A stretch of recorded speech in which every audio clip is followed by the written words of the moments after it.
No dia 7 de maio passado foi lançada a 29ª Magiscultura, a revista de cultura da magistratura mineira, reafirmando a cada edição a qualidade literária de juízes, juízas, desembargadores, desembargadoras. Qual a importância da literatura na atuação dos magistrados? A interpretação jurídica pode se assemelhar à narrativa literária? Esses são os principais temas de hoje do nosso podcast Encontro Marcado, numa parceria com a Associação dos Magistrados Mineiros, a AMAGES. E para falar sobre o assunto, eu recebo aqui dois magistrados escritores, os desembargadores Rogério Medeiros Garcia de Lima, da 5ª Câmara Civil do Tribunal de Justiça de Minas Gerais, onde também foi eleito terceiro vice-presidente ao próximo biênio, e Fernando José Armando Ribeiro, ouvidor do Tribunal de Justiça Militar de Minas Gerais. Ainda conta aqui com o auxílio luxuoso do jornalista e editor da Magiscultura, Manuel Marcos Guimarães. A todos, muito obrigado pela presença, um prazer recebê-los aqui em nosso encontro marcado. Bom, e a você que nos acompanha, por favor, inscrever-se no canal da AMAGES no YouTube e deixar lá suas sugestões e comentários que serão muito bem-vindos. Doutor Rogério, o senhor é um estudioso sobre a cultura e a inserção do direito no mundo cultural. Como é que o senhor define a literatura e também a sua interação com o mundo do direito? O direito e a literatura são, por definição, dois fenômenos do mundo da cultura. Logo no início do curso jurídico, nós estudamos a sociologia jurídica, a própria introdução à ciência do direito, falando dessa forte ligação do direito com a cultura. Mas veja, eu lá em São João del Rei, na minha terra natal, eu tinha laços de amizade familiares, né, desde o tempo do meu avô, com o saudoso Dr. Tancredo Neves, que além de político foi um grande jurista, advogado, e era uma pessoa muito culta. Então eu me lembro que naquela época ele já me alertava para ler muitos livros, fora dos livros de direito, né, na literatura clássica. Eu me lembro muito dele enfatizar essa de Queiroz e Machado de Assis. Então ele arrematava dizendo: para falar bem e escrever bem, é preciso ler bem, ler bons autores. E fora isso também a vida ensinou. Eu fui promotor de justiça há 3 anos, sou magistrado há quase 35. Outra obviedade, o jurista baiano, o Machado Lopes, ele dizia que o humano não é uma geometria. A ciência jurídica é também uma ciência humana, ela não é uma geometria. Então, para poder fazer a justiça, aplicar bem o direito, precisamos nos inserir numa realidade, né? A realidade do nosso tempo, a realidade geográfica do local onde vivemos, a realidade social, etc. E a maior fonte para essa inserção é a literatura, né? Seja a narrativa do passado, através da história, da própria literatura, de memórias, até a poesia. Então, como a literatura também presente. Então, o bom magistrado, ele não pode prescindir dos bons autores literários, inclusive os poetas. Saúde, Manuel. Muito boa inserção, doutor Rogério. Quero saber também a opinião do doutor Fernando a esse respeito, da importância que a literatura tem para a atuação dos magistrados e se ela pode ser uma ferramenta importante para uma solução mais justa. Orion, olá a todos os presentes. É um prazer estar nessa mesa de debates. Eu faço par com as palavras do caríssimo Rogério, nessa dimensão também cultural que a literatura e o direito pertencem, e acredito que a literatura ela traz ganhos muito grandes também ao direito, porque a leitura literária ela permite ao seu leitor um certo deslocamento de uma centralidade que muitas vezes nos domina, né, nas nossas vidas cotidianas, em que somos muito tomados simplesmente pela dimensão da nossa subjetividade. A literatura nos leva a compreender outras vidas, outras pessoas, outros horizontes de mundo. E isso enriquece sobremaneira para quem tem que lidar com o drama humano trazido em processo, como é o fenômeno da aplicação do direito. E o juiz é convidado todos os dias a lidar com o drama humano, um drama análogo ao que se passa na literatura, mas trazido ao processo de forma narrativa. E há um outro fenômeno muito importante que não pode ser deixado de lado, eu acredito, que é a questão da linguagem. A linguagem literária, ela enriquece, evidentemente, sobremaneira os nossos próprios horizontes de mundo. Há um filósofo, Gadamer, que diz que os horizontes de nosso mundo são os horizontes de nossa linguagem. E dessa forma, quanto mais nós ampliarmos esses horizontes, mais nós vamos estar fugindo daquele fenômeno que foi descrito por George Orwell no 1984, que é o da novilíngua ou novifala, que é exatamente a redução do espectro de consciência pela redução da complexidade da linguagem, que é um fenômeno, inclusive, de certa forma, atual. E ela ampliando e enriquecendo a nossa linguagem, eu acredito que o operador do direito e o juiz, ele ganha recursos argumentativos, recursos reflexivos que auxiliam enormemente na aplicação do direito. E hoje é uma preocupação até mesmo da direção do Conselho Nacional de Justiça com a linguagem jurídica mais simplificada para que o cidadão possa acompanhar, entender e compreender essa linguagem, né? É verdade, o juridiquês, né? Exatamente. Manuel, você que, como editor da Magis Cultura, mais do que ninguém, há 29 edições acompanha uma longevidade digna aí de aplauso, reconhecimento, né, doutor Fernando? Mas, Manuel, naturalmente havia uma qualidade no texto literário da magistratura. Mas nesse período, você percebeu que houve assim, uma evolução com esse exercício constante, permanente, em 29 edições? Orion, na verdade, são mais de 29, porque nós fizemos 2 ou 3 sem numeração, 2 edições especiais, né? Históricas até, né? Históricas, exatamente. Eu edito a Magis Cultura há 15 anos, há exatamente 15 anos. O primeiro número saiu em 2009, né? E ao longo desse tempo, eu já editei aproximadamente 400 textos de magistrados, né? E juízes, principalmente juízes e desembargadores, mas devo ter lido mais de 600, porque no processo de edição você acolhe alguns e elimina outros, né? Eu não sei se seria possível fazer uma análise histórica, né? Mas os textos que a gente publica geralmente são bons, porque os que não vêm bons são descartados. Não são muitos, mas existem, né? O que me ocorre é que a gente tem, o que eu percebo na edição é que parece que os juízes e desembargadores atualmente têm um certo receio de se expor em textos literários. Embora muitos, às vezes, tenham uma produção, então grande parte da produção que a gente recebe na revista é material produzido há mais tempo. Eu fui fazer, então, uma pesquisa rápida, histórica, e a gente vê que o número de magistrados que tiveram uma vida literária autônoma, forte, de repercussão, não é muito grande, né? Talvez o maior destaque seja até o Tomás Gonzaga, que foi juiz e foi poeta, né? Nas gerações mais recentes, olhando um pouco a produção que nós publicamos na Magis Cultura, a gente poderia citar o Godofredo Rangel, que foi juiz, né? Mas tem uma produção literária independente, né? E mais recentemente também o Martins Oliveira, que foi objeto de uma biografia que nós publicamos numa das edições históricas da Magis Cultura.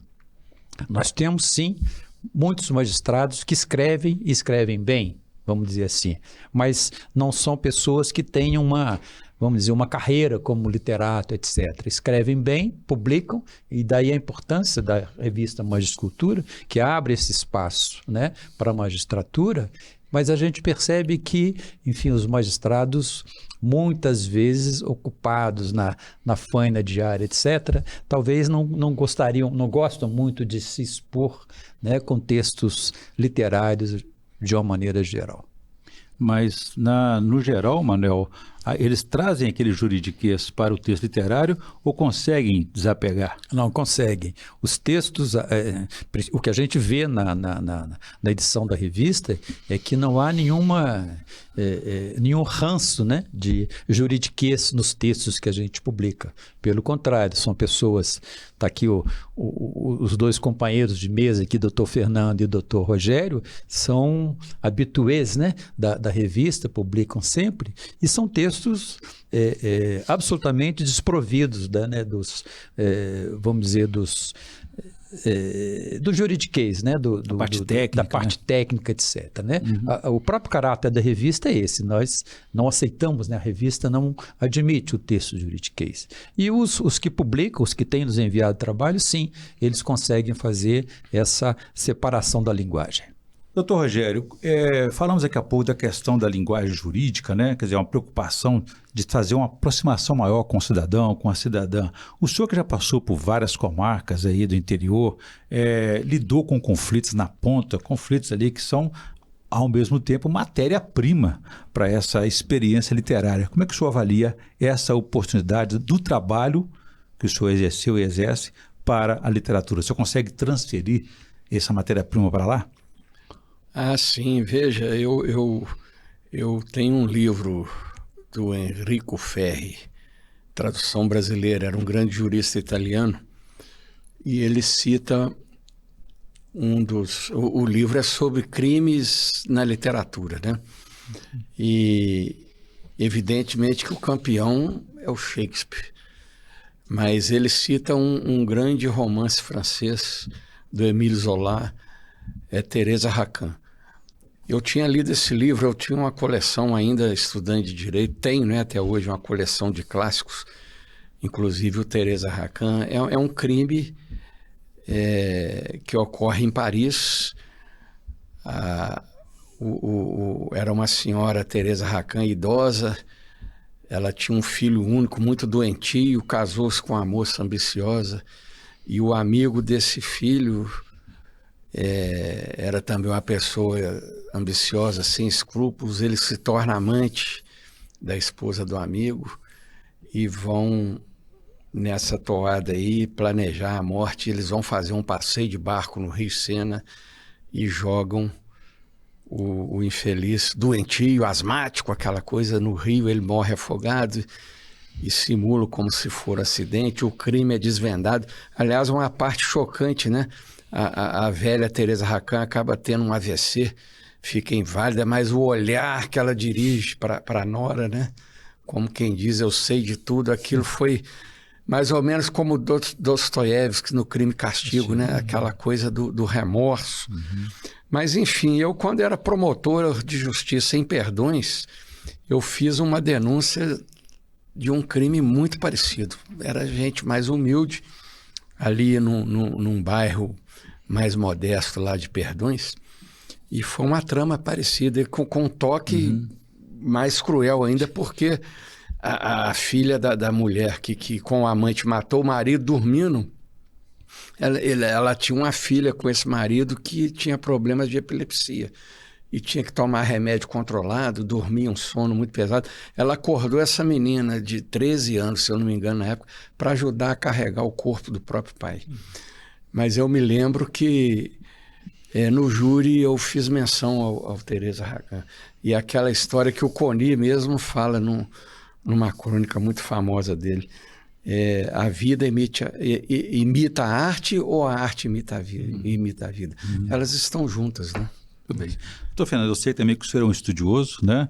E gosta de escritores que tratam da questão do direito, que dialogam com o direito, né? O doutor já citou Shakespeare, né? O senhor já fez um livro sobre Cervantes, Machado de Assis, inclusive, né? Quer dizer, nós temos uma relação muito forte, até histórica, clássica aí, da literatura, bebendo nessa fonte do direito, né?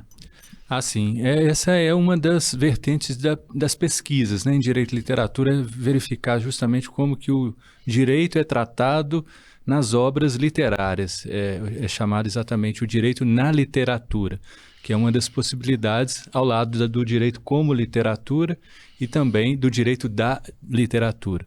Essa ideia do direito na literatura, de que o colega Rogério estava falando, é realmente muito enriquecedora, eu acredito, porque ela possibilita que o jurista, ele de certa forma, obtenha de novo aquele espanto que é tão necessário e tão importante de se ter para com as coisas. Não é? Eu acredito que o início da filosofia e também da poesia estão ligados a esse talma grego, que é o espanto, né?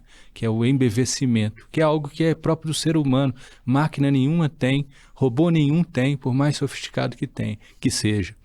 E, né, o juiz humano tem de preservar esse espanto e nunca se esquecer que a sentença vem do latim sentire, e que esse sentir, evidentemente, tem que ser uma decorrência desse espanto de que nos falou tão bem o Rogério.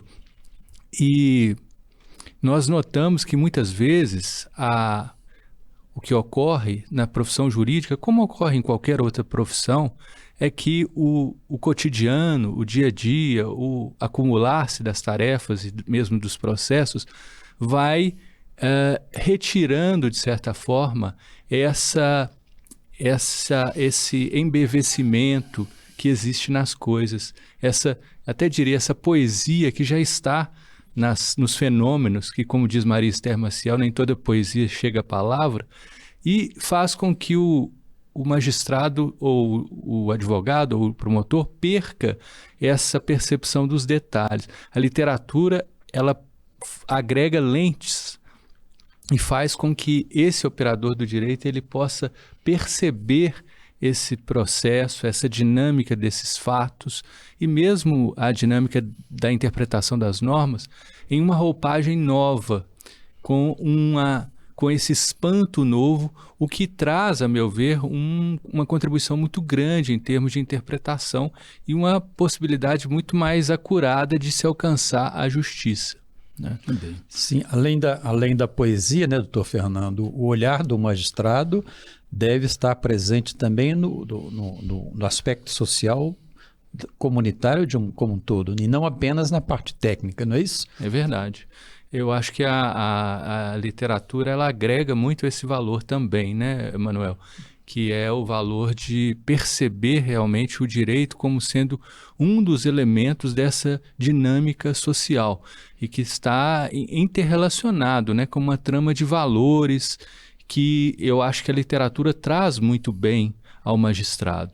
É muito importante nós percebermos que quando a gente fala, por exemplo, de perceber as nuances da sociedade, as várias facetas, muitas vezes a gente fica pensando em ir para outros, a literatura estrangeira, a literatura de outros tempos, de tempos mais antigos, ou a literatura futurística, mas nós, na verdade, nos esquecemos de que o que é às vezes mais distante, pode estar territorialmente muito próximo. Não é? E nós temos aí hoje, inclusive, a exploração de alguns autores, como a Conceição Evaristo, como Ailton Krenak, que estão no território nosso, estão no nosso tempo, mas nos falam de realidades que, apesar de serem nos territórios mineiros, muitas vezes não são desconhecidas, né? É uma visão muito específica só de quem realmente está nesse posto, né? Manuel, uma aula mais do que uma aula, uma palestra aqui de literatura e direito, né? Mas você, como editor exigente, está sempre ali conferindo os limites entre o direito aí e a literatura. Eu gostaria, Manuel, que se você contasse para a nossa audiência aqui da TV Justiça também, quais são os destaques dessa 29ª Magiscultura, que está, inclusive, sendo lançada no Palácio das Artes, é isso mesmo?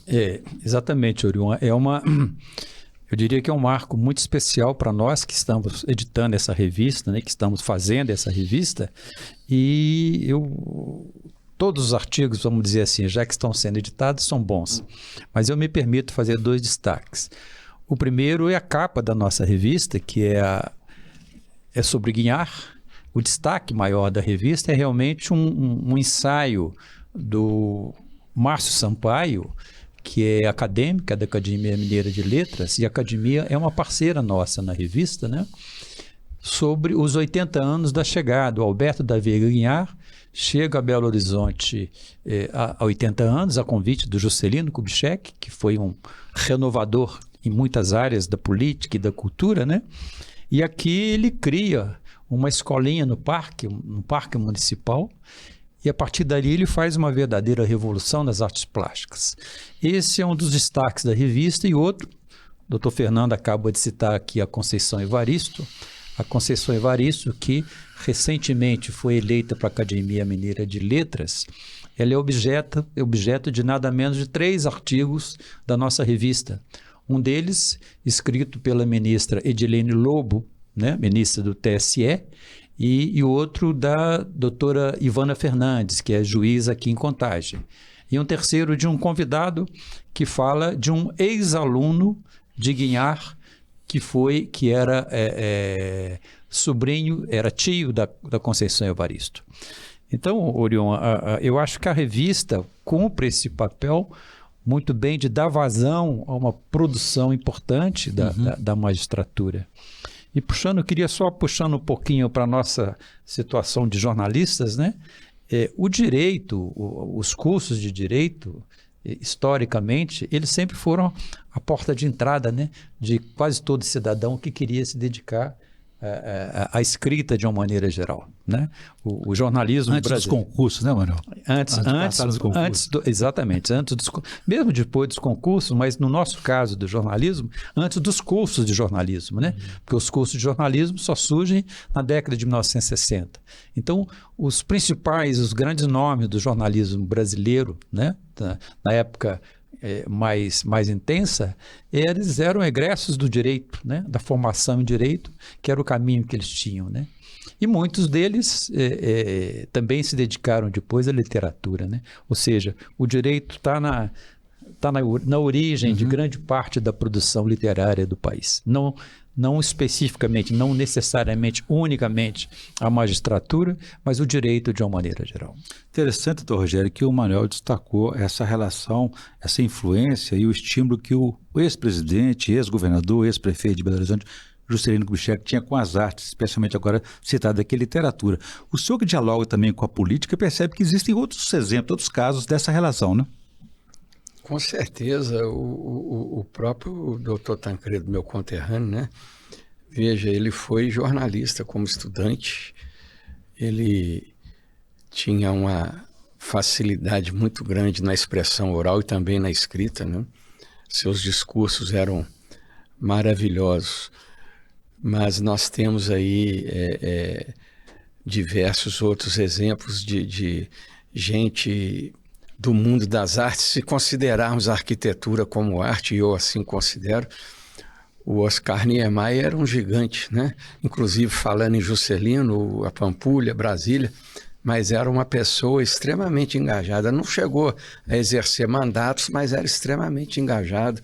Ele era um filiado histórico do Partido Comunista, participava.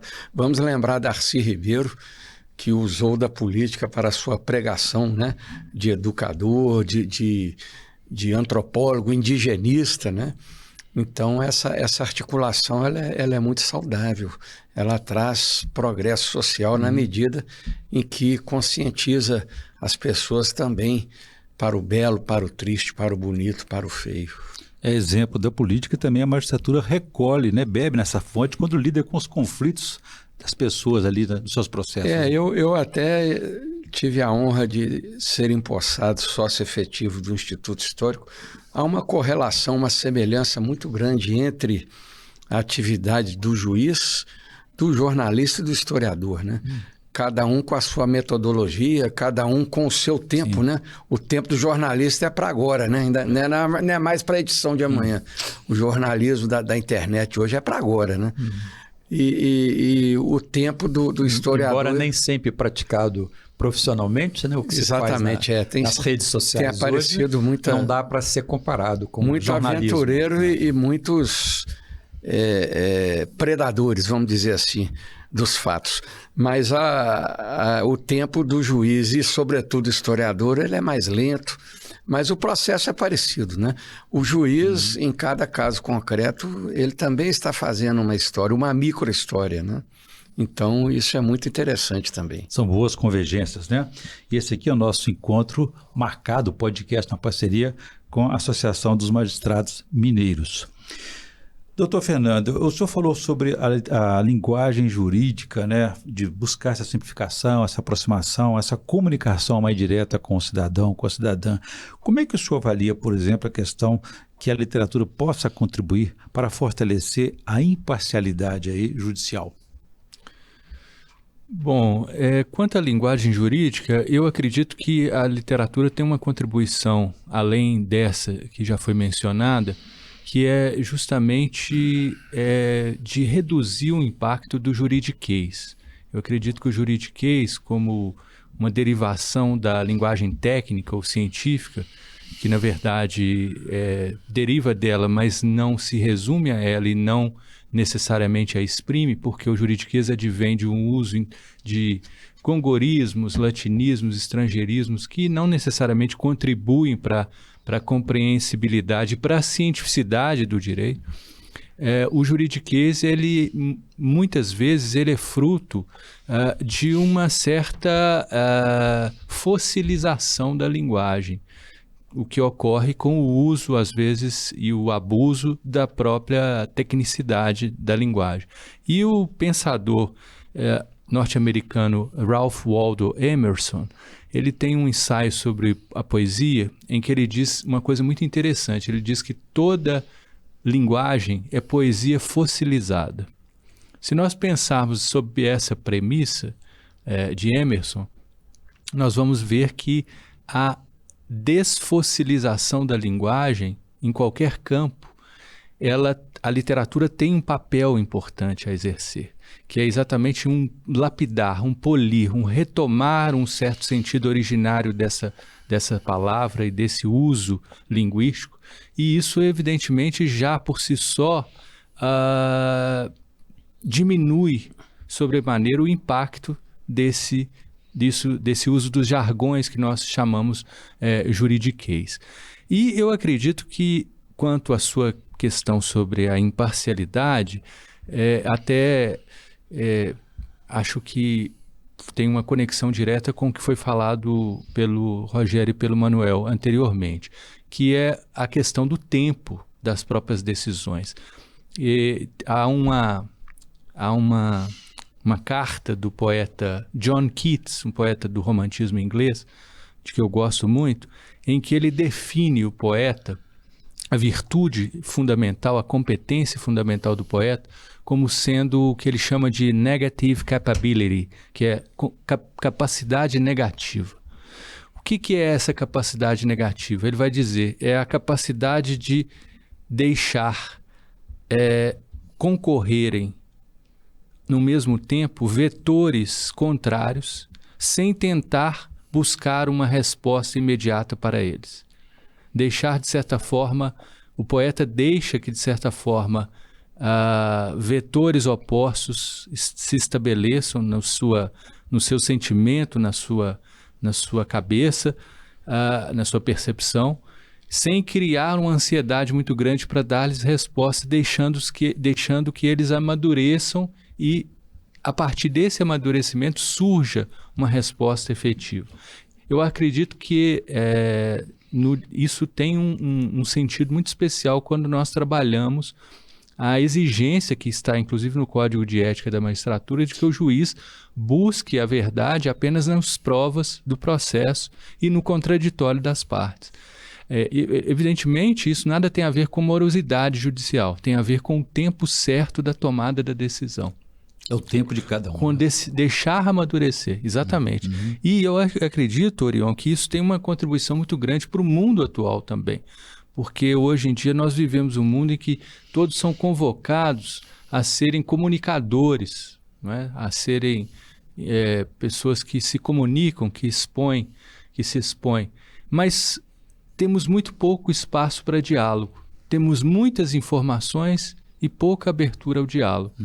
E eu acredito que a literatura nos convoca também a sermos dialogadores, mais do que comunicadores. E isso num tempo em que todos estão muito ansiosos para julgamos quando pouco sabemos ou quando nada sabemos.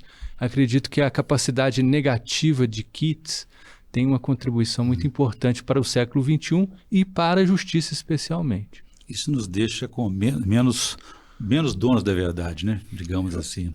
Eu acho que além da reflexão do amigo Fernando, né? Nós temos muitas informações e poucas reflexões, nada de reflexão, praticamente. Esse é um drama, né, Manel? Que o tempo e o deadline, né, chamado deadline, não nos favorece enquanto jornalistas, porque se tivéssemos mais tempo, a gente poderia errar menos. Assim como os magistrados têm um tempo maior para poder analisar, refletir sobre aquele caso, o conflito que está sendo colocado para eles. Agora, por outro lado, Manel, ao mesmo tempo que a gente separa aí mentiras, fake news, a gente pode considerar que, ainda com o tempo curto que nos desafia, tanto o jornalismo como a literatura e a magistratura, nós temos convergências, né? A convergência é de buscar aí, naturalmente, o Estado de Direito, as melhores condições de vida das pessoas, enfim, ajudar as pessoas a viverem melhor. Temos convergências e temos convergências também nos riscos que nós corremos, né? A gente vê que a expectativa nossa, né, Orion, quando começou a haver a informatização das redações, é de que sobraria mais tempo, que a apuração das notícias seria mais fácil e que sobraria mais tempo para que o noticiário, o texto fosse aprimorado. Infelizmente, não é isso que a gente percebeu. E acho que agora, e eu gostaria de ouvir Dr. Fernando e Dr. Rogério, com a inteligência artificial e o surgimento aí de mecanismos como o ChatGPT, a gente já vê notícias de que tribunais estão se preparando para entregar a seus juízes e aos magistrados, de uma maneira geral, uma espécie assim, de pacotes de textos prévios da inteligência artificial que facilitariam, né, o trabalho deles de chegar a decisões. E eu tenho a impressão que, se isso acontecer em larga escala, nós teremos, doutor Fernando, uma nova etapa da fossilização da linguagem que o senhor falou, que, enfim, teria uma espécie de padronização e de que teríamos sentenças muito parecidas do ponto de vista da linguagem em um grande universo. Vocês, de alguma maneira, temem esse risco ou acham que o magistrado irá manter a sua, vamos dizer, independência do ponto de vista da redação? Gostaria de ouvir a opinião de vocês. Foge um pouco do caminho da literatura, mas tem a ver com o texto das sentenças, né? É um desafio tanto, Manuel. Eu olho esse momento a partir de uma premissa que foi colocada certa vez pelo Martin Heidegger, num texto dele da segunda fase, em que ele diz que onde está a ameaça também mora a salvação. Então, com essa premissa, eu costumo olhar com otimismo, mas é preciso cautela, evidentemente. Eu acredito que o benefício que se aponta, e que talvez seja um benefício importante, seria da máquina conseguir cumprir as tarefas que já são repetidas ou repetíveis. E o que é repetível, né, eu acredito que nos pouparia um bem humano fundamental, que é o tempo. E isso, evidentemente, é algo importante, sobretudo numa justiça de massas que trabalha com volumes espantosos para qualquer cidadão do mundo que olhe os números da justiça brasileira. Isso traria, evidentemente, alguma contribuição, porque existem realmente causas que são repetidas. O risco que existe e que exige cautela é o risco de nós nos seduzirmos demais com essas soluções maquinais e perdermos a noção de que, na verdade, nosso cérebro, o cérebro humano, ele é ao mesmo tempo uma máquina e uma antimáquina. E que nós estamos sempre mais adiante da máquina, qualquer que ela seja. Porque se nós trabalhamos com elementos formulaicos, repetíveis, algoritmos, nós também trabalhamos com a possibilidade de desconstrução dessas mesmas premissas. E isso as máquinas não fazem. O humano, o sentir, né? O sentir. De tomar outro caminho. E isso é algo fundamental. E no momento em que nós ficamos muito, digamos, muito seduzidos por essas novidades, nós nos apequenamos diante delas. E com isso, inclusive, talvez usemos menos elementos fundamentais do ser humano e que as máquinas não têm, que é, por exemplo, a imaginação. E é algo que a arte e a literatura fomentam enormemente. Nós não podemos esquecer, só para finalizar, que o Albert Einstein, Leonardo da Vinci e Steve Jobs, só para citar 3 de grandes inventores e gênios reconhecidos, todos eles falavam de formas distintas que a imaginação foi o que de mais importante houve na vida deles para que eles pudessem produzir o que produziram. Einstein fala isso textualmente no seu livro Como Vejo o Mundo. Ele chega a dizer, a imaginação é mais importante que a inteligência. E a imaginação é algo que faz com que o homem divise novas fronteiras e novos caminhos que não são necessariamente aqueles que momentaneamente estão colocados. Doutor Rogério, como você vê esse admirável mundo novo aí? Eu, inclusive, citei essa obra do Aldous Huxley. Eu apresentei um trabalho em Barcelona, agora em novembro de 2023, e o título é um congresso internacional que se chama Consinter. O título do meu trabalho é A Alma do Juiz. Preocupação exatamente com isso, porque o robô não tem alma. Não tem o espanto, né, que o Fernando se referia agora há pouco. O Ferreira Goulart, certa feita, numa entrevista à Folha de São Paulo, ele dizia: a minha poesia nasce do espanto, né? E o juiz, ele tem que ter uma dose de espanto, não no sentido de estar sendo muito poeta, fugindo muito do texto legal, mas cada caso é um caso, né? Sobretudo aqueles casos mais sensíveis, que envolvem conflitos delicados de família, de natureza social, agressões ambientais, fake news, etc., né? A dose de interpretação necessária ali exige alma. O robô não tem alma, ele não cria, não lê, ele repete. Então, o limite da utilização da robótica é o limite da produtividade, da utilidade, na medida em que você possa fazer despachos repetidos, decisões que a gente chama assim de já chapadas, né? Casos repetitivos com a matéria jurídica apenas envolvida. Pronto, acabado. Não são devidos juros em tal situação. Ponto, acabou. Mas assim, quando você tem que analisar consequências, né, precedentes fáticos e sentimentos mesmo, isso aí é só o cérebro humano que faz. Robô jamais faria. Eu queria devolver essa pergunta para o Manuel, em nome dos 2 magistrados, né, a respeito da mesma situação do jornalista e do editor. Você já passou por vários veículos de comunicação, Manuel, nacionais, estaduais, enfim. Os textos e o teor desses textos, né, chamado informação ou desinformação, tem perdido relevância com a influência da internet e das redes sociais? O texto, sim. A qualidade do texto, sim. Eu vou citar aqui um exemplo logo desse do ChatGPT. Quando o IBGE divulgou os dados do último censo, o jornal O Globo, o portal, o G1, em 1 hora e meia, ele publicou um mapa com um texto sobre os dados de todos os municípios mineiros, 853 municípios, um texto individualizado para cada município. Uma tarefa mas era um texto básico que o próprio computador ia lá, buscava no quadro do IBGE e padronizava, mas para cada município, já customizava, né, cada município, e tudo certinho.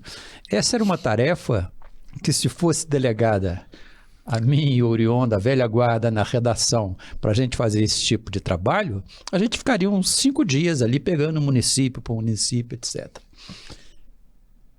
A qualidade da informação veio perfeita, mas o texto era o mesmo, padronizado. Não havia, enfim, a inteligência artificial foi utilíssima nesse processo. Mas, de uma maneira geral, o uso, eu disse relativamente isso agora há pouco, né? A nossa expectativa é de que essa rapidez na obtenção dos dados fosse dar às redações mais tempo para trabalhar, né, o texto, etc. Orion, a minha experiência, eu estou fora de redação já há algum tempo, né? Mas do ponto de vista da leitura, mas continuo um leitor dos jornais, que é uma leitura que não é mais em jornais impressos, né? É tudo online, né? Mas não houve melhora no texto, não. O texto continua, até mesmo muito por conta disso, da padronização excessiva, né? Exceto, claro, que você tem espaços dos jornais, dos portais, etc., em que os autores são colunistas, aí sim é possível, mas isso sempre houve, né? Mas na análise dos fatos do dia a dia, naquela correria do fechamento da edição do jornal, etc., eu não vejo, não me parece que tenha havido um ganho de qualidade no texto, não. Muito bem. Doutor Rogério, nós estamos na reta final da nossa entrevista. Eu gostaria que o senhor fizesse as considerações finais, mas também tratasse de uma outra questão, porque no mês passado o senhor virou um historiador, tomou posse no Instituto Histórico Geográfico de Minas Gerais e, na mesma época, o senhor lançou um livro focando as redes sociais em prosa e verso. O senhor estava criticando também essa nova modo de ver o mundo virtualmente? Com certeza, porque veja aí mais uma consequência dos fenômenos da vida real, né? Da vida profissional no que eu escrevo. Porque eu tive uma experiência muito forte no Tribunal Regional Eleitoral. Eu fui vice-presidente, corregedor e presidente entre 2018 até 2020. Participei das eleições de 2018.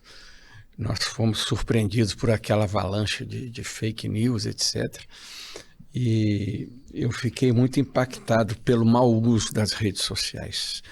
E eu me utilizo, né, das redes sociais, Facebook, Instagram, desde 2014. Mas de uma maneira muito positiva. Eu me aproximei de parentes distantes, amigos que não via há anos, reencontrava. Mas eu sempre faço assim as postagens com pitadas culturais, históricas, né?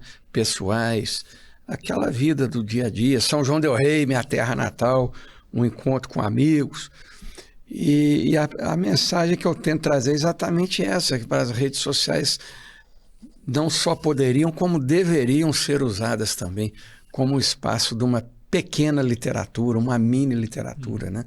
Você trazer ali uma pitadazinha de poesia, uma pitadazinha de crônica, de história e do cotidiano, não é?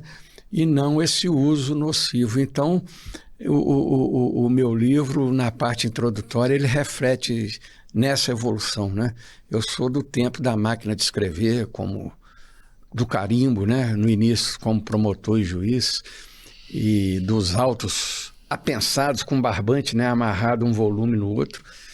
E hoje estamos aí na informática, no PGE, Processo Judicial Eletrônico, mas a tecnologia evoluiu, mas de uma certa maneira a alma regrediu, né? Nós não podemos perder a alma, é o que eu sempre insisto. Muito bem. Doutor Fernando, eu gostaria que nas considerações finais o senhor avaliasse para a gente se a literatura ela pode fomentar e fortalecer a democracia. Orion, eu acredito que sim. Eu acredito que a literatura ela é um veículo de fomento democrático, e por várias razões, algumas das quais já foram faladas, né? A literatura ela é um espaço de abertura à alteridade, de compreensão do outro, e isso é evidentemente um canalizador de compreensão das diferenças, e a democracia já foi definida, inclusive, por Lincoln, num belo discurso, como sendo o escudo de proteção das diferenças.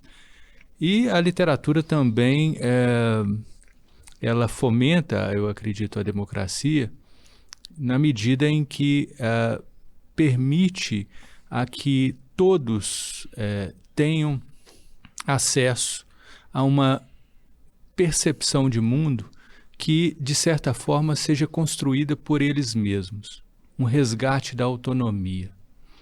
Hoje, diante disso que os colegas falaram, que as mídias e redes sociais trazem, nós notamos uma opulência, uma pujança, quase uma ditadura das imagens. E nós sabemos que, por um lado, a literatura também trabalha com imagens. A poesia tem na imagem uma das suas dimensões, um dos seus eixos fundamentais. Tem poetas que são imagéticos por excelência. Mas qual é a diferença das imagens trazidas pela literatura de uma imagem que vem, por exemplo, numa mídia social ou numa fake news? Ou de uma imagem de um guinhar? Qual é a diferença? A diferença, a meu ver, é exatamente a falta de autonomia que cada uma distribui. A maior ou menor autonomia que cada uma distribui. Nessas imagens que são difundidas sob o impacto das fake news, existe uma pretensão absolutizante de verdade. E é algo que, de certa forma, já captura a maior parte das mentes. Infelizmente, a gente nota isso nas pessoas hoje. Você tem uma conformação e uma confiança muito grande de que aquela imagem é a verdade. Então, a pessoa divulga algo, uma foto feita num determinado momento, e aquilo se torna uma verdade absoluta. E nós sabemos que toda imagem, toda fotografia é um recorte, não é? Ela pode ter ali aspectos momentâneos que não traduzem a verdade do contexto em que aquilo se dá. Se alguém fotografar, por exemplo, essa entrevista num determinado momento, e todos nós piscamos, exatamente no momento em que algum de nós estiver de olhos fechados, pode colocar como fulano de tal dormiu durante a entrevista, não é? E alguém vai assumir isso como sendo uma verdade absoluta. Já essa outra imagem, que é a imagem das narrativas, a imagem da poesia, a imagem das grandes obras de arte, ela é o oposto. Ela é quase uma súplica pela interpretação, pela autonomia na atribuição do sentido. Diante de um quadro de Guignard, ou de um poema de Drummond, ou de Manuel Bandeira, aquilo quase lhe suplica: me interprete, qual é o meu sentido? Trouxeste a chave, não é? Qual é o meu sentido? Aquilo não quer lhe passar uma verdade, uma única mensagem. Aquilo concorre para conclamar que cada um contribua para a conformação dessa verdade, que será complexa e plural, o que é algo que fomenta e muito por si só a democracia. Muito bem.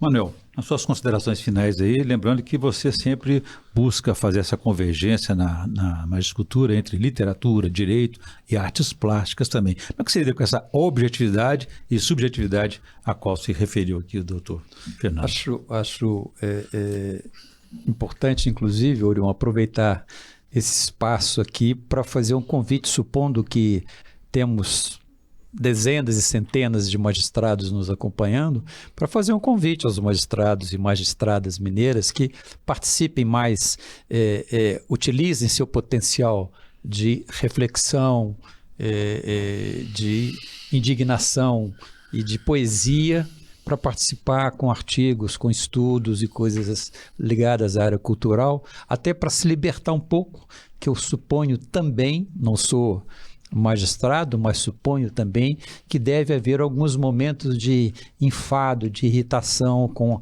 ações repetitivas, com temas que, enfim, que não permitem muita criatividade. exercitem, nos escrevam para a revista Magiscultura, que é um espaço livre para essa reflexão, que eu acho que faz parte, né?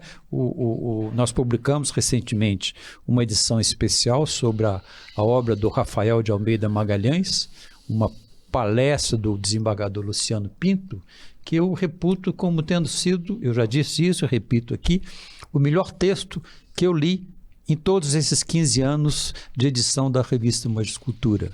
E acho que é uma leitura que faria muito bem para todos os magistrados e magistradas, porque ele traz muita obra do Rafael de Almeida Magalhães, traz muitas dessas reflexões que o Dr. Fernando, o Dr. Rogério fizeram aqui e que foram o tema que dominaram o nosso debate aqui, mesmo diante dessa pressão que virá agora não, que já existe, mas que tende a se agravar com o avanço cada vez maior da inteligência artificial, das redes sociais e dessa pressão social que continua sobre o judiciário e a magistratura.